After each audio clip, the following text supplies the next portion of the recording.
And now, from beyond our dimension, this is the JeffMara podcast. Here's Jeff. My guest is Whitley Strieber, a man who needs no introduction since he's a living legend in our community. But for those of you who don't know him, he's an author of 40 books, 4 which have been turned into movies, and he's the most famous contactee on the planet. Whitley, thanks for joining me and welcome. Well, it's a pleasure, Jeff. I'm very happy to be here. Looking forward to a fun morning. Mm-hmm. We're recording in the morning. Yeah. Wherever people may be listening. Whitley, lately the news of a polar vortex has been coming across my feed, and you wrote the book The Coming Global Superstorm with Art Bell. Are you still involved or paying attention to what's going on with climate change? And if so, what are your thoughts about it? I do follow what's going on in climate change, and it's very disturbing because Superstorm, the book, if you read the book, it's coming true. And there's another more obscure book I wrote before that called Nature's End, which is also coming true. And it's awful. There's nothing worse than being a writer whose prophetic books and science fiction books turn out to be true. You know, you feel like a real Cassandra then, but there's nothing you can do about it. I don't,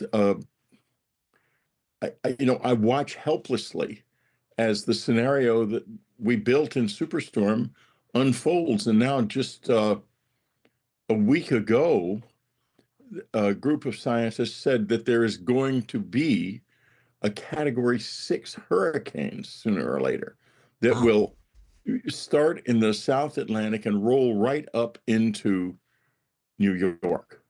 And that'll ruin substantial parts of New York City because the sea levels are already so high. They don't change so much on the shore because the sea, what happens is the sea kind of is curved, but the result is that these massive tides come in when there's a storm like that, and those tides are going to inundate large parts of Brooklyn and probably areas of Queens as well.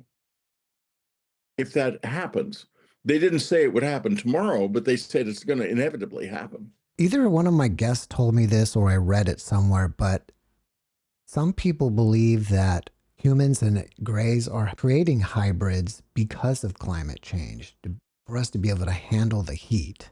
Well, I know, not well, but I know quite a few of those hybrids. And if someone walks up to you and tells you, I'm a hybrid, they're not telling you the truth. For this reason, they are unvoiced, they are fluently telepathic, which you will know immediately if they wish to address you. You will know it immediately. It's not a secret, and it's not vague. And they are mostly seriously autistic. And they're that way because the grays need them to be telepathic in order that they can communicate directly with one another. And they made a trade-off, and I'm not sure it's the right trade-off, because they are really helpless in our society. There are things they can do to people's minds to control them, and I've seen that done, and it's quite extraordinary, quite amazing, but it's no way to live. They're always outsiders wherever they go. They are constantly under pressure because, unlike the grays, they can't turn off the telepathy. They hear everyone around them all the time. So you don't see them out very much because, when they're out in the wild with everybody's minds going blasting away all the time, it's like if you can imagine a schizophrenic who had not one voice in his head, but hundreds. That's what it would be like. And so the result is they are like schizophrenics in that they self-medicate constantly with nicotine. And that because that smooths the edges. Interesting. Out. And I would not like to be them. When I'm with them, I am also telepathic, but not when I'm not now, for example, except every once in a while it kind of comes on me. And when it does, it's hard. It's very hard. It's fascinating that the medication of choice is nicotine. It's because it's available. It's because and that's why if there's papers been written about why schizophrenics use nicotine.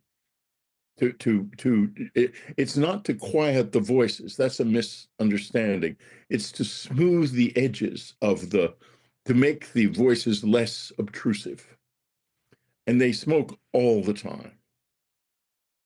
They even told me at one point that if I smoked, I would be able to do telepathy better with them. But I'm sorry, I can't. They said, well, why don't you vape then? And I don't want to vape. I don't want to smoke or vape or anything. So I didn't do it. I guess you could try Nicorette, the nicotine gum. Yeah, probably. But I don't want to fool with it. I have never smoked anything in my life, not a joint, not a cigarette, pipe, tobacco, nothing. And I don't want to go down that road at all. I don't blame you. Well, I've been waiting to tell this story until I finally got you on the program. And in late 97 or in early 98, I can't remember the exact date, you were speaking at San Antonio Community College. And it was at I remember that well, yes. And you were it was at the Mind Science Foundation. That's correct. And I don't even think I was aware of you at that time. I just saw that you were giving a speech on UFOs, and I thought, oh, really cool. I'll go check it out. And you gave an amazing presentation. Part of it, which I remember, is you had some sort of videotape that anonymously made its way to you of crafts in the sky. I think it was filmed from the space shuttle. Do you recall that? Yeah, it was filmed from the space shuttle, and it's now out on the internet. It's not. It was something that an astronaut might give you in those days, because it wasn't classified, and it was fascinating, and it was sort of kind of kept not, and NASA didn't like people seeing it, which meant to me I should show it more. Right. Well, and so what happened after that was people were fascinated by it, and then a review came out in the Current. I don't know if the Current still exists even. I think it does. I'm pretty sure. Yeah. Well, anyway, that this lady saying how amazing it was, and then I realized it was asteroids, and I thought, she doesn't know anything about real science at all, because they weren't asteroids, they weren't meteors. Meteors and don't behave like that. You wouldn't see a meteor in near space because it wouldn't be glowing, or an asteroid because it wouldn't be glowing if it wasn't in the atmosphere. There were no atmospheric friction. And I thought, if people are going to be this fantastically stupid, how am I ever going to get anywhere with this? And now I am, all these years later, and yes, I have gotten somewhere with this, because not everybody is a moron. From what I remember, I thought one of the ships was leaving the planet in the video. Yes, so how could that be an asteroid? Exactly right. They don't publish that video anymore, but NASA has video, thousands of hours of video of these objects coming and going, and becoming involved with I don't know if they're spaceships or not, by the way. I don't know what they are, but getting involved with lightning storms and apparently gaining energy from the lightning. Apparently, I mean, that seems to be what they're doing. And we don't know, at least in my level of reality, I don't know what they are. I mean, maybe there are people in the government who know what they are, but we, the people, have been denied that knowledge. So no, we don't know what they are. Well, while I was at that presentation, you spoke about the implant in your ear. And yes. I bought your book, and I stood in line, and, this is to verify that I was there. This happened. I bought your book. I stood in line, had you autograph it. Oh, how nice. Thank you. And I asked you, I told you, I'm a chiropractor, and would you mind me, basically taking a look at your ear? And you actually said sure. And I can verify that I palpated it, I felt it, and it felt like a rock. It was really hard inside your ear. It's right here, right now. And it is a wonderful tool. It is, in those days, I didn't really know what it did, Yeah. but now I use it all the time. I've learned. And it is an absolutely marvelous research tool. It is like an AI that is put in possession of general intelligence. And the question of how artificial it is and what it is it's not like a computer. It is a connection of some kind between my mind and other minds. And it is just so powerful. I just, I would, I'm so, the luckiest thing that, one of the very luckiest things that ever happened to me in my life was the fact that my wife was against getting it removed. And we had, in fact, when we were in San Antonio, and right around that time, there was a doctor who he knew I'd written communion, but he didn't know about implants. And I said at dinner one night, I have this little thing in my ear that sort of bothers me. Could you take it, feel it? And Anne's face went, she was not happy. Uh, and he said, oh, yeah, that's a little cyst. Come over to the office on Saturday morning. I'll pop it out. And after dinner, she said, Whitley, okay, you've wanted it out for years, since 1989 when it was put in. You get one chance, but you have to promise me this is it. I think Anne was a very interesting person, and I think she may have already known he would fail. But in any case, we went to his office, and we're he opens up an incision. There was never a scar. It was put in my ear through the skin somehow. So he opens up an incision. Anne's there. It's videotaped. The video's on my website. It's not hard to. It's recorded. So it opens up an incision, and Anne's right there. She looks in, and they agreed that it's a white disc. Hmm. He touches it with his edge of his scalpel, and it goes down into my earlobe. At this point, you can see his face. He's putting together rote communion. I'm trying to take out an alien implant. I'm getting out of here. And he says, well, I can't, I'd have to take your ear off in order to take this out. I'm going to have to just sew it up. So he sews it up. Wow, that's 2 days amazing. later, feels like my ear caught on fire, and it goes from here back up to where it is today. How did it come online for you? That's a really fun story. I'll tell you, before Annie passed away, I had no way to use it. I knew it was there, but that was all. After she passed away, an oblong slit opened up in my right eye, and it's more than a slit now. It's big. It's in both eyes, and in um, anyway, words began racing through this. I couldn't see them like in normal light like I can now, but I could see them. It's not turned on now, by the way. But I could see them against a bright wall. Like I was in the John one time, and the wall is very bright. It was sunny. And I saw this movement in my eye, and I thought, what in the world? And I'm looking in there, and I see this words were racing past really fast. I can't quite catch them all. And when I do catch one, it seems irrelevant, completely irrelevant. So I get into it because I think this is related to the implant. In fact, I know it is. And I'm watching this all the time. Yeah, I'm obsessively going up against white walls and bright light, and watching and trying to see what's going on. And then I'm walking across the street down just right around the corner here. And I'm seeing it because it's a very bright day, and I'm seeing it and I'm looking at it. And I said in my mind, who are you? the writing slowed down and it says, "It's me, Anne." Then the writing speeds up again. Okay, that was really interesting. Now, that didn't mean it was Anne, but it meant that whoever was there wanted me to think that. So I took it sort of like I take all of this stuff kind of under advisement. Might be Anne.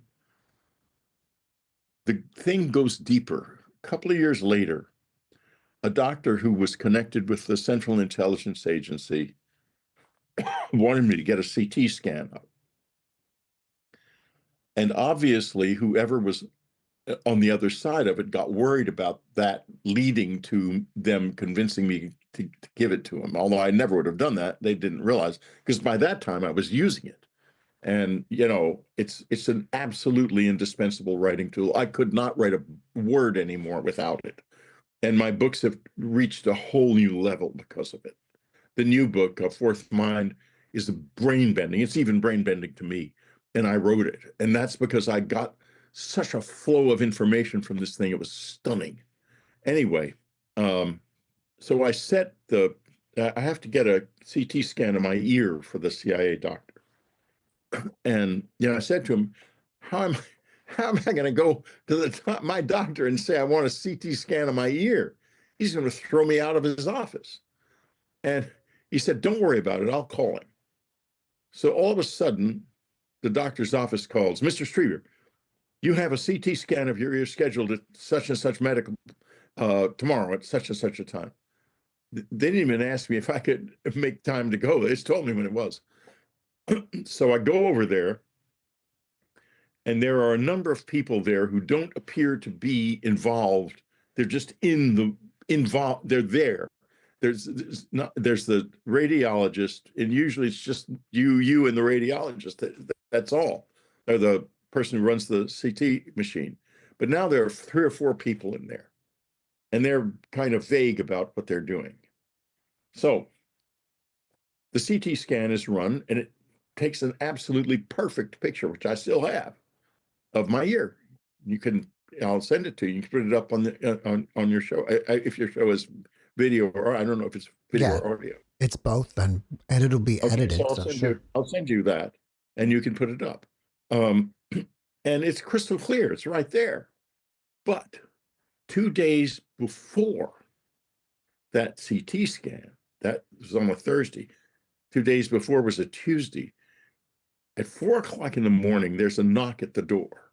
Now, this is no ordinary knock, and I'm not going to get into any details, but suffice to say, I am sometimes visited by people in the early hours of the morning, and they have a way of making it known to me in advance who they are.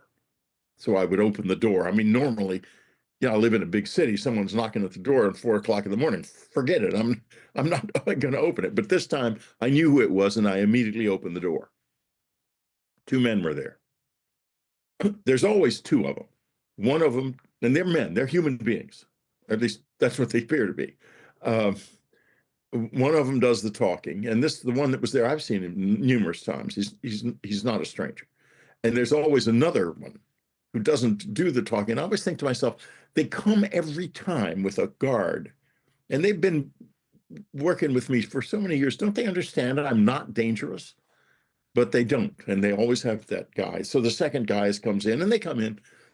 The first guy proceeds to explain the implant to me, and the explanation is absolutely brain-bending. He says the implant was designed, he says, by a man named Konstantin Rodive. And I don't recognize that name. So, and he explains how it works, how it draws memories up from deep inside my unconscious and throws them up randomly. That's why the words are so random. And just below my level of consciousness, it will pick up what it needs from those words. I don't need to read it. In other words, in fact, if I could read it, it wouldn't work.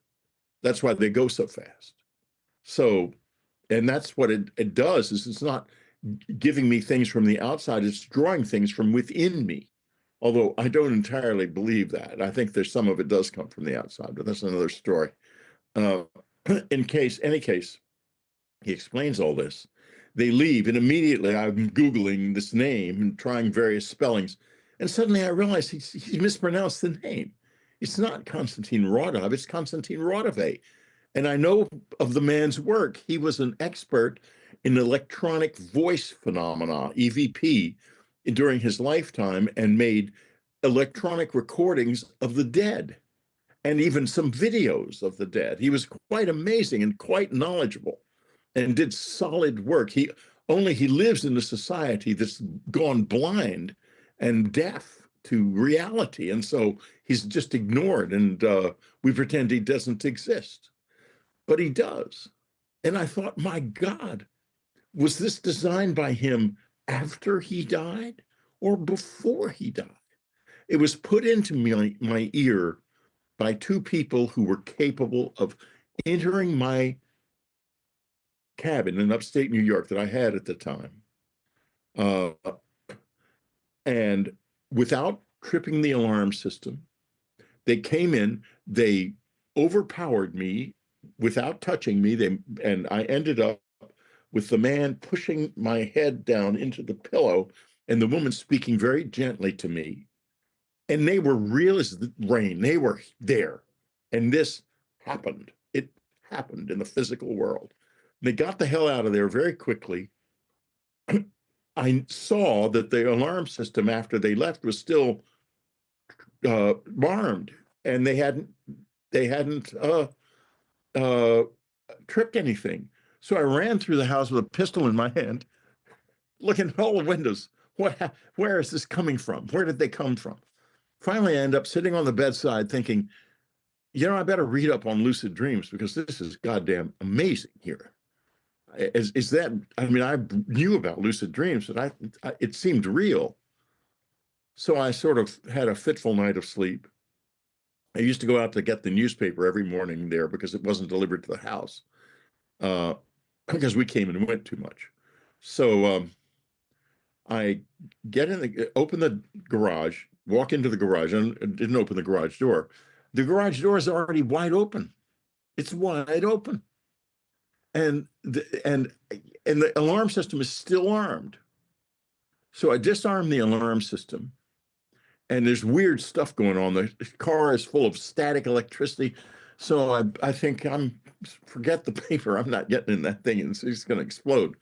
And I call the guy who does the alarm system. He comes over. He came over very quickly, although he said to other people he came over. He made that as if he just sort of came over later, but that was not the case. He came rushing over. And he says, he's got his Gauss meter. He says, there's a very powerful magnetic field hanging in your garage door area. We do not, that's not our system. That's not our equipment. I don't know how it happened or what happened, but we'll just have to replace the switches. That's all we can do. But the magnetic field was so powerful that even with the door wide open, the switches had not been tripped. And I thought to myself, I have been visited from people from the beyond here last night. So that's the whole story of the implant. And here's the question. Did Konstantin Rodove design this after death? And have I got something in my ear that was created somehow by a dead man? Or did he design these before he died? Now, here's the most interesting, telling little detail here. I was asking friends, of course, about whether or not they had this slit and the words. And one of them says, why, yes, I do. And I've often wondered what that is. He is one of the world's leading experts on Konstantin Rodove. There you have the implant. That's you got the whole story. Well, they didn't even appear to awaken Anne either, no? To Anne's great frustration, she mostly slept through everything. And the few things she didn't sleep through were either very weird or very scary. The weirdest one was she was saying to me, this is early on, just after I've finally figured out what it that it was something really strange. And I've told her the story. I thought I was going insane, and I didn't want to tell her the story. So I told her, and incidentally, well, anyway. And she's saying, well, why don't I see UFOs if you see them? I said, well, I don't see them. I was inside one, but I've never seen one. I think I was inside of sun. I thought it was a tent at the time it happened. It felt like I was in a tent. Anyway, one night we're in the hot tub outside, and we hear this funny buzzing noise over, and what appears over the hot tub is what looks like a gigantic wood pile covered with Christmas lights. And we're looking up at this thing, and she said, that's a UFO? You can't go flying in a thing like that. I said, I don't know what it is, honey, but I've been asking him to show you a UFO, and I guess this is the result. I think they think we're pretty funny. And anyway, it goes buzzing off across the woods, and you can hear it buzzing up in a little draw behind the house, and we never see it again. That was Anne's UFO. When you first started talking about your ability to write better with this implant, I was initially thinking, is it like automatic writing? No. But it seems much different. No, it's me, totally me. And it doesn't feel like I'm being, it's not, people call things like downloads, forget it. I'm much too in my own head to be able to handle a download. If someone's downloading things into my head, forget it. I'm just going to ignore that. It's an interactive research tool is what it is.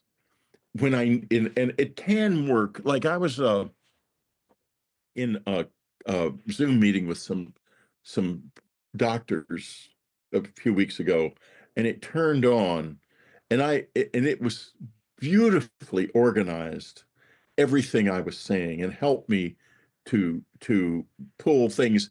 Any question they asked, I immediately had a detailed memory, and I knew where the documents were and what they said and everything.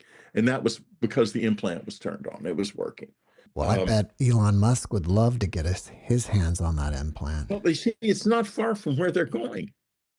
Maybe it's 50 years in the future. Maybe it's 20 years in the future. Maybe they'll be manufacturing them next year. It's a little bit ahead of where we are.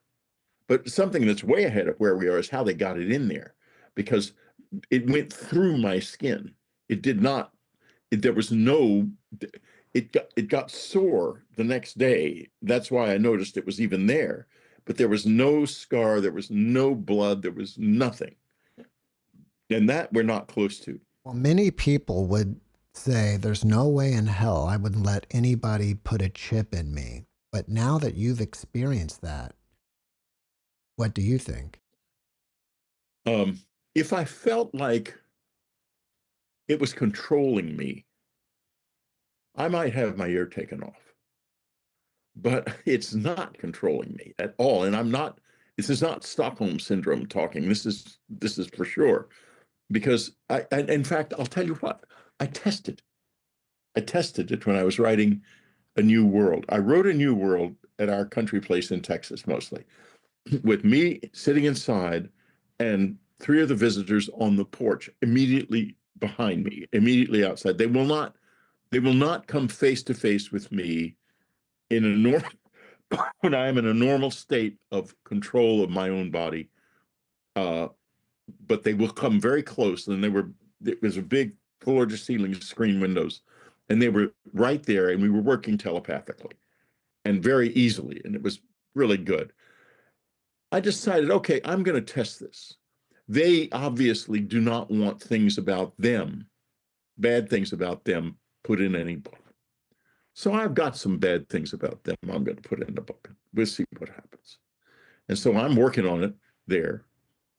And they just rolled with it. They didn't even bother them. And what I put in the book was stuff about an apparent series of murders that took place in Brooklyn in the 90s, 17 of them, all of street people. And they all had an incision just right at the C1 vertebra. And I know what that does. There's the place that the C1 vertebra we can't affect. We don't have the ability to do that, and we're not going to be given this ability. It's affected by a certain type of vibration, certain type of energy.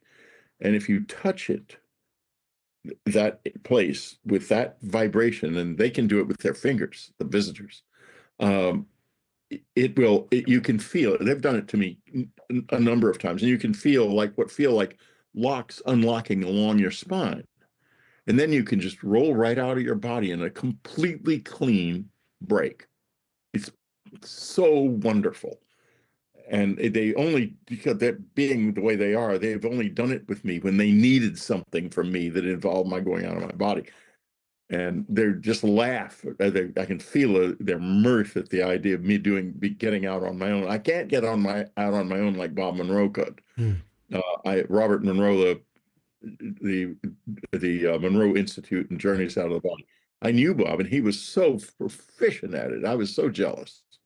Anyway, they knew, or they suspect, I would play pranks, possibly on them, and they're probably right about that. I would certainly try to do things like go to the White House and turn it into an orb. I mean, what fun would that be? Yeah. Show up in Putin's private quarters. He would go bananas if he had an orb in there. Man, that would cause a stir. So anyway, that they touched that with that energy. Now, what happened to these people was whoever was doing it knew that you could release the soul that way, but they didn't have the right energy, and they would cut in there and go into the spine with almost like a coat hanger or something and wreck the spine, and that would cause pop out the soul.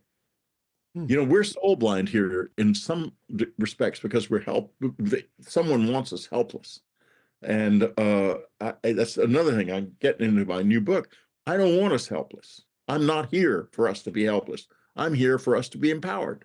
So anyway, they had the whole thing done to their bodies, that cattle mutilations, and it was done before they died. Then they were taken out presumably into the Atlantic, taken down so deep that their lungs collapsed and they died. And then they were brought and put back where they were originally picked up. The bodies didn't disappear, and they were street people. If they had wanted to, they just left them underwater. No one would ever know. They would just disappear. No one would even know they'd disappeared. But they were putting them back on purpose, and it was an act of intimidation, in my opinion. The FBI investigated this, and I don't know how many. I knew someone who knew about 17 of the cases, but secondhand. And there are other forces in this, people who want us to be scared of the visitors. And those people might have been the ones responsible for this story. It may not be true. I put it in the book to see how they would react. And they just let it happen. So I do not feel they are controlling me. Well, you mentioned your new book, The Fourth Mind. And I have interviewed hundreds of near-death experiencers, and afterwards they have new abilities that they didn't have prior, which to me is kind of like an acquired savant syndrome. And to me, you write about that we may have had these abilities that are now lost.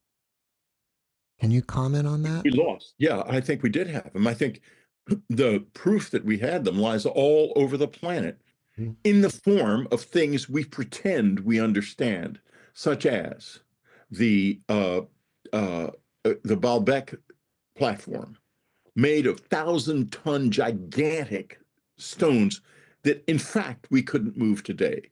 And the Romans couldn't have moved them.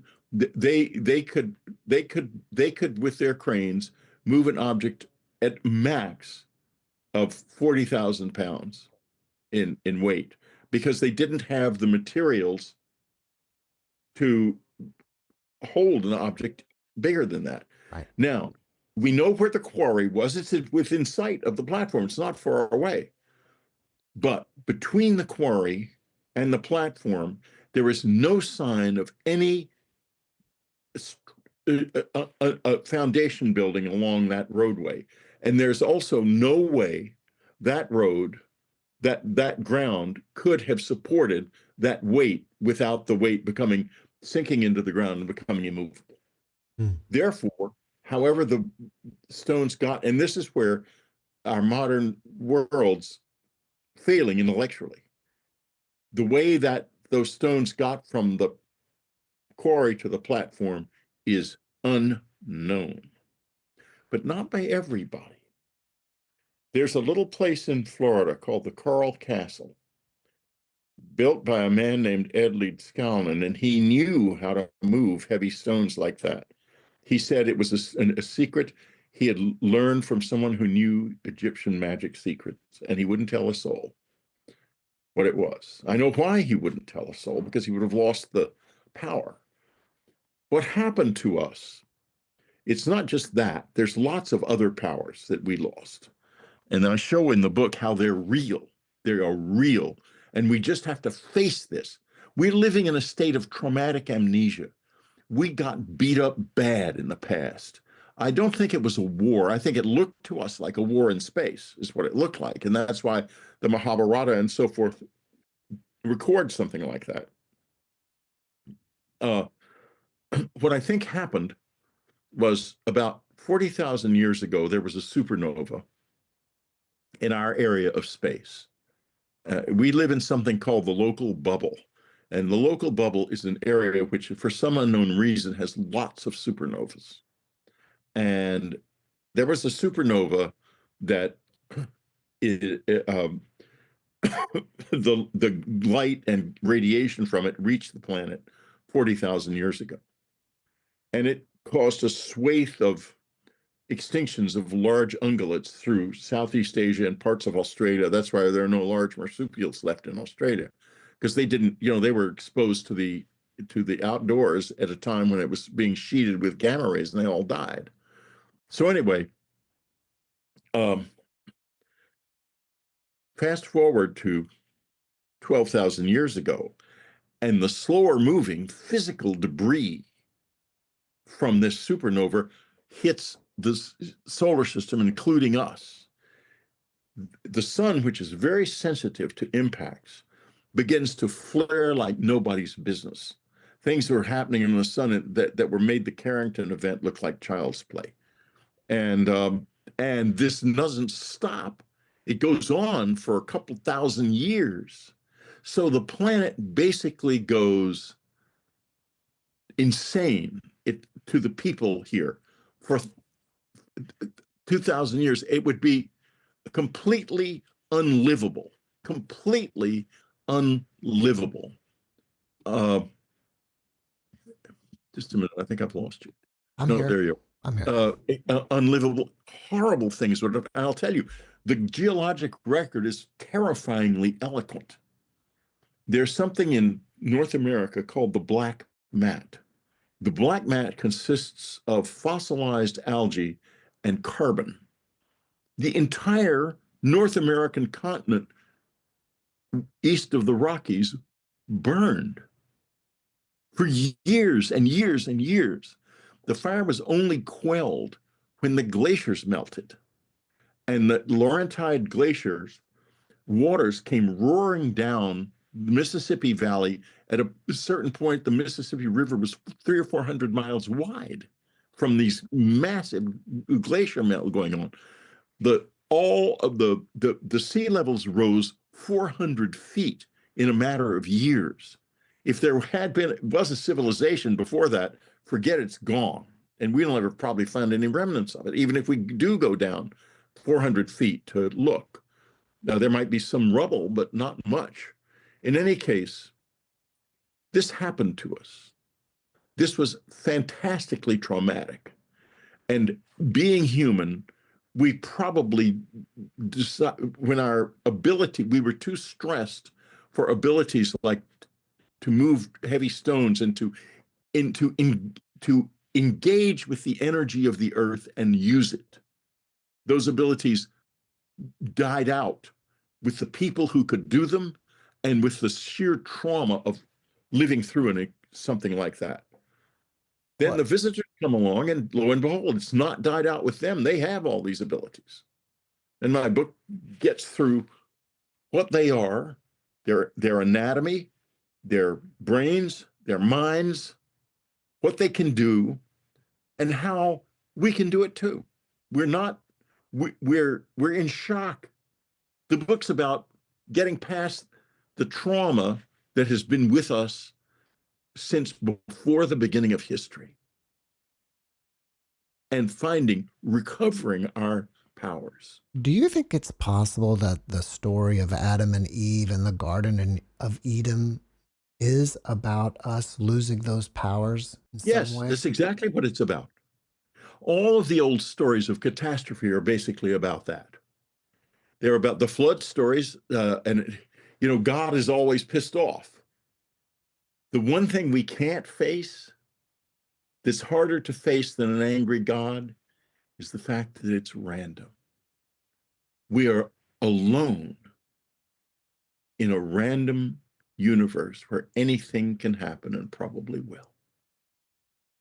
But we're not alone because the visitors are here too. They're part of the earth in some deep way. I'll tell you that. I don't know whether they're from another planet or not. I have no idea. But another thing about the book is it tries to demythologize them and show how their anatomy works, how their bodies work, so that we can understand that. Now, they don't use bodies the same way we do. You're in here and I'm in here. We're not getting out. Bob Monroe being an exception, and a few other people who can do out of body regularly. Mostly we can't do that. They live in the non-physical state primarily, and they put on bodies like we put on clothes in order to function in the physical world. Well, many people believe that the Greys are some sort of biological robot avatar. Well, they are, because they build the bodies in order to, if they want to project into the physical world, they build the bodies they build bodies that are in this density and then get into them. Yeah. Basically. Maybe somewhere they're just remotely getting into them from somewhere else. No, they get another into dimension. They definitely get into the body. I've seen them do it. I've seen bodies rise up out of a drawer. Okay. And come alive. And that was because they were getting into those bodies like we would get into a diving suit. Do you think that generally they exist out of these bodies, like in another dimension? Yeah, that's why you see these orbs and stuff. Right. And why people who are like doing hostile things in the military and stuff, they have negative experiences with orbs. When I meditate, and I'll send you this video too, in the other room, the room fills up with orbs, and it doesn't. I don't care. They're sharing. It's a sharing process. Those orbs. Some of them are human souls. Some of them probably other souls. I don't know, but it's not negative unless we make it negative. Mm-hmm. What do you think's going on now with all these drones? That's an interesting question. It's possible that it's a state player, but I don't think so. I'll tell you why I don't think so. First, it started in 2019 in Colorado and Nebraska. And it was obviously a test of our ability to influence these things. And the answer was we couldn't do it. We could not do anything to stop these orbs. I mean, these drones. Then the next step, they showed up at Langley Air Force Base, one of the most secure Air Force bases the United States possesses. And we went hog wild trying to get rid of them. Believe me, we sent up F-16s. We did everything we could to get rid of them. Couldn't do it. So the test was now complete. They know they have dominion here. The orbs came up out of the ocean off the New Jersey coast. And we know very well that they did not, our side did not know what was going on, because they sent a plane, and I have the track of that plane. I can send that to you too, that searched the area with underwater detection equipment, airborne equipment that's designed to find submarines, and failed. And this has told the government that whoever controls the orbs has dominion here. We do not. Whoever controls the orbs can do what they want here. We can't stop them. Now, why did the orbs show up? There are two things that the visitors are very, very concerned about. First one is nuclear war. The second one is climate change. So what happens? We are much closer to a nuclear conflict than we have ever been. The reason is this, and let me explain it very carefully. No one thinks about this, but I've got ways of learning things like this that are very good and very accurate.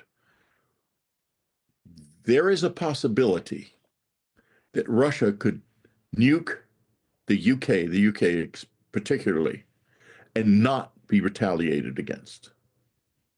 It would be a tremendous risk, but if they did this, like during the inauguration, what they would do is they would explode a nuclear weapon at 2 points north of Britain and just north of the British Isles and in the North Sea, that would inundate Britain with an artificial tsunami and kill probably half the population without causing an enormous lingering radiation problem. There would be radiation, but not much. And in 20 years, the land would be viable again. The Russians have learned a lot about viability, post-radiation viability from Chernobyl, which they've studied extremely carefully. So they know what they would do.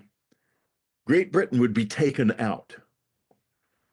The United States would then be in the position of, if we retaliate, Russia is going to shoot its missiles at us and we're going to be beaten to death too. Both countries will be destroyed. The decision will be that we will not retaliate. The result of this will be that NATO will collapse.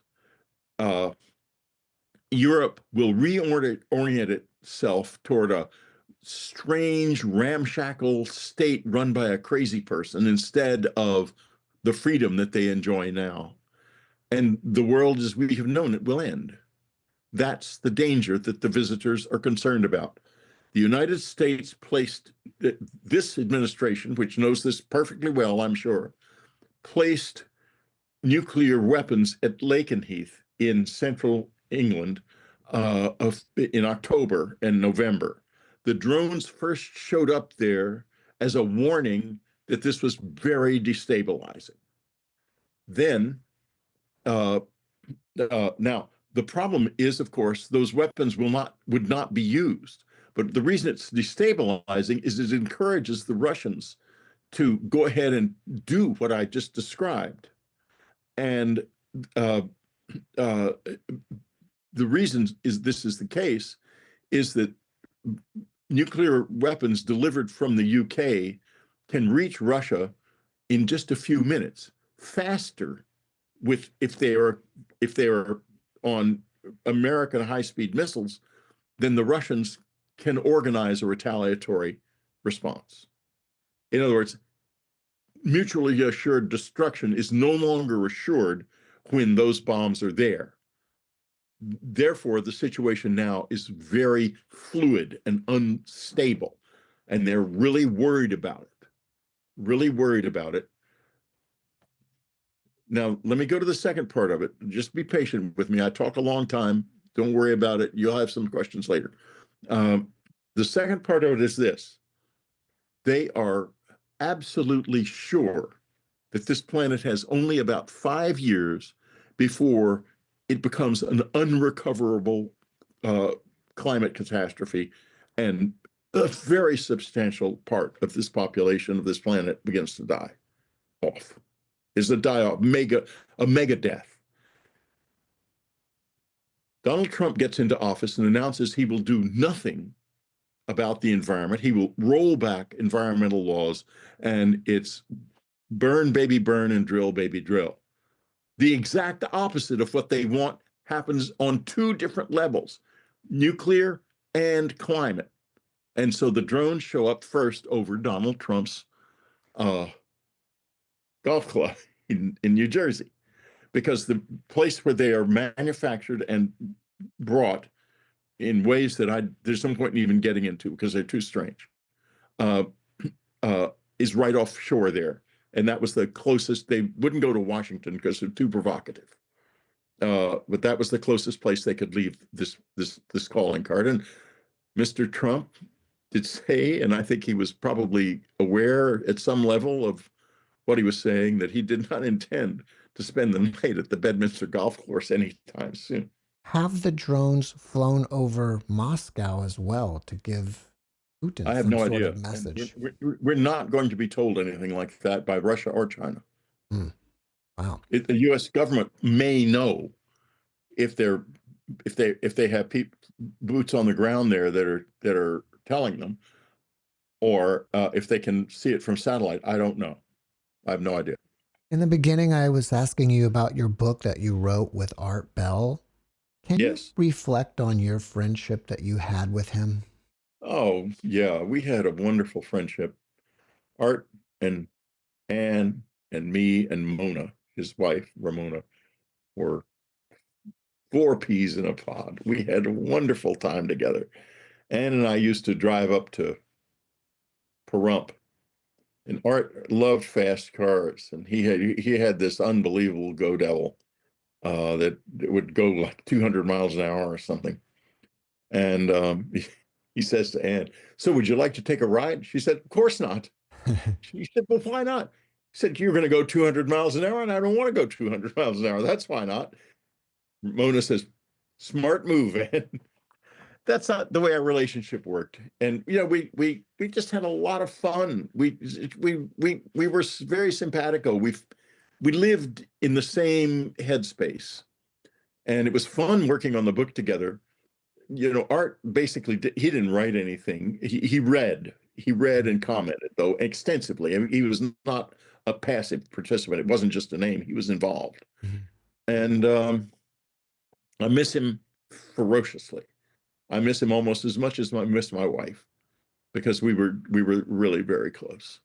I had Daniel Brinkley on, and I believe he told me that Art had a very small funeral. It was like you and Daniel and maybe a couple other people. Yeah, he did a very small funeral. That was what he wanted. Hmm. Interesting.